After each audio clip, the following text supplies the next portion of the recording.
갑상선을 공격하는 항체에서 출발한 거니까 항원이 되는 갑상선을 없애줌으로써 저 병이 더 악화되는 걸 조금 방지하는 게 중요하죠. 저도 이제 나이가 있고 좀 젊은 사람이 물려받으면 좋겠는데 여기 장학생만큼의 케이스는 아니지만 앞으로 이어서 저도 많이 해야죠. 제가 두고 보겠습니다.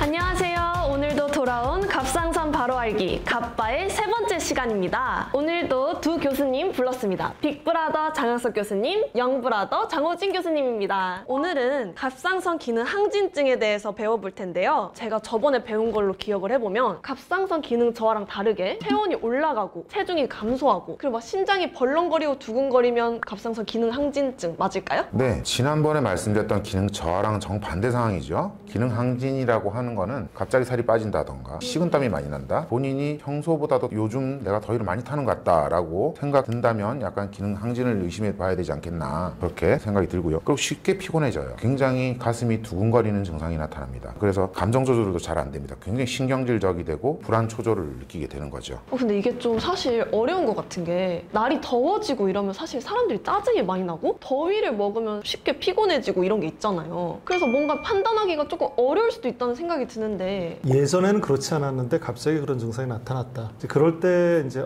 이건 조금 이상하네? 이런 생각을 해보면 좋겠다는 거죠. 갑상선 기능 항진에 대해서 이야기했는데 재밌는 것도 좀 있어요. 저는 이제 갑상선암 수술하고 나면 약간 기능 항진을 유지를 해줘야 되는 환자들이 꽤 많은데 집중도가 되게 높아진다 그래요. 예민해지니까. 너무 높아서 약을 좀 줄여야겠습니다 환자한테 이야기했더니 지금 자기가 공부가 너무 잘 돼서 자기가 중요한 시험이 있는데 시험 끝나고 약을 줄이겠다. 더 웃기는 건 이제 내과 교수님이신데 지금은 은퇴하신 교수님이에요. 예전에 며느리들한테 신지로이드라는 약을 복용을 시켜서 머리가 좋은 아기가 태어나도록 했다라는 그런 이야기가 있는데, 그런 영향을 미칠 수 있겠지만 100% 맹신할 필요는 없습니다. 전에도 이야기했죠. 위험할 수 있는 약입니다. 그래서 굉장히 조심스럽게 써야 되고, 특히 심장 쪽에 문제가 오기 때문에 그런 건 치명적이에요. 이제 그런 건 조금 조심해야 되겠다는 생각이 듭니다. 다시 갑상선 기능 항진으로 넘어가서 눈이 튀어나오며 갑상선에 문제가 있다는 얘기를 들었어요. 맞나요? 원래 눈이 큰 사람도 있겠죠. 그리고 약간 안구 돌출인 사람도 있을 건데, 지금 화면에서 저 그림처럼 저건 병적인 안구 돌출이에요. 이거는 그레이브스 병인 경우에 엑스옵살모시스라 그래서 안구 돌출이라는 겁니다. 그레이브스 병이라는 건 이제 자가 면역 질환이기 때문에 안구 뒤쪽에 자가 면역 항체가 쌓여서 저렇게 나오는 거죠.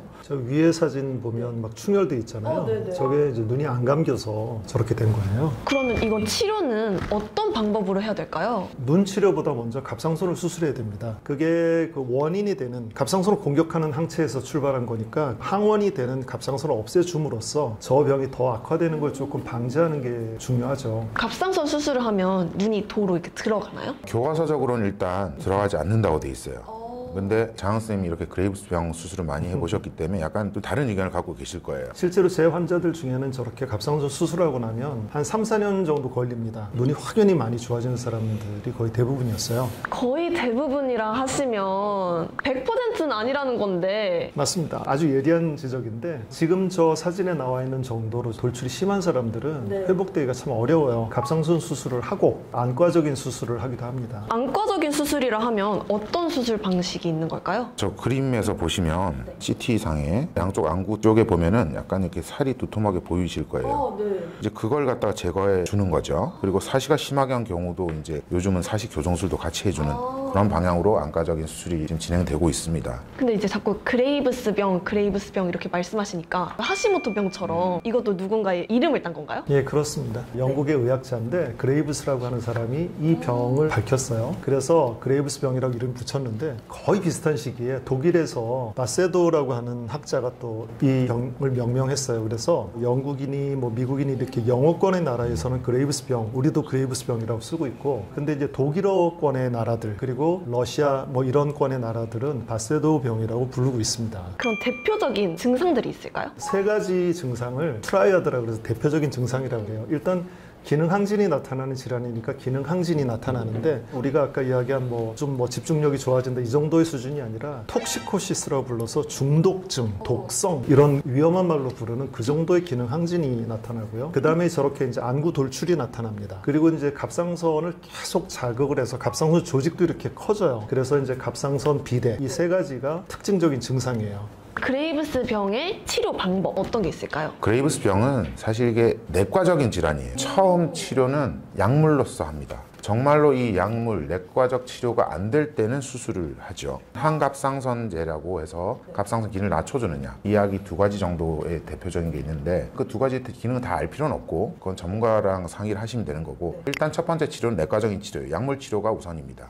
약물 치료로 된다고 하니까 뭔가 어렵고 무서운 병은 아닌 것 같은 기분이 드는데 약으로도 완치가 가능할까요? 사실은 내과적 치료의 완치율 한 70-80% 정도 된다고 봐요. 근데 우리 외과 의사의 입장에서는 한 60% 정도 약물 치료에 효과가 있다고 봅니다. 결국에는 약을 써서 잘 되는 70% 정도의 환자들은 그냥 약물 치료만 해서도 효과를 볼 수 있지만 나머지 한 30% 정도는 수술이 필요한 경우가 있죠. 약물 치료에 대해 보충을 좀 하면 이 병은 평생 그런 체질이에요. 그러니까 약을 쓰는 게 근본적인 치료는 아니라 갑상선 기능을 좀 낮춰주는 치료니까 어느 정도 안정화되면 약을 끊을 수도 있어요. 그러다가 어떤 상황이 되면 또 다시 치솟아서 증상이, 그래서 자꾸 약을 썼다가 줄였다가 뭐 끊었다가 반복을 하게 되는 이런 게 문제가 있고요. 그럼에도 불구하고 반응을 좋기만 하면 괜찮은데 별로 좋지 못하고 반응을 잘 안 한다 이러면 갑상선 조직을 줄여주는 거예요. 조직을 좀 파괴해서 기능을 너무 많이 하니까 기능을 하는 인구를 줄여주는 거죠. 근데 그것 말고도 치료가 있는데 방사성 요오드 치료라는 것도 있습니다. 요오드의 방사능을 달아서 이렇게 먹게 하는 거죠. 먹으면 갑상선에 가서 조직이 파괴가 돼서 줄어드는 이런 치료들이 있는 거죠. 그렇게 해서도 완치는 불가능한 건가요? 완치가 되는 경우도 있어요. 있는데 이 약은 조금 한계가 있는 게 갑상선이 너무 많이 커지면 방사성 요오드를 너무 많이 먹어야 되죠. 위험합니다, 사실은. 그래서 그런 경우는 못 쓰고 어린아이들이나 가임기 연령의 여성들한테는 조금 피하도록 합니다. 어쨌든 수술을 최후의 수단으로 두기 때문에 이것도 해보고 저것도 해보고 그것까지 안 되면 그럼 이제 수술을 어떤 수술을 해야 되는 걸까요? 자, 지금 저기 보시면 그레이브스 병에서 수술이 필요한 경우는 이 치료는 기본적으로 약물 치료가 첫 번째로 선택돼야 됩니다. 꽤 많은 사람들이 앓는 병이에요. 알게 모르게. TV에서 보면 연예인들도 보면은, 아니 저는 직업이 딱 사람 목부터 보니까 딱 보이거든요. 제일 나쁜 식단이 단일한 식품으로 만든 식단이에요. 추가로 그때 셀레늄 얘기를 하셨잖아요. 셀레늄을 고르는 방법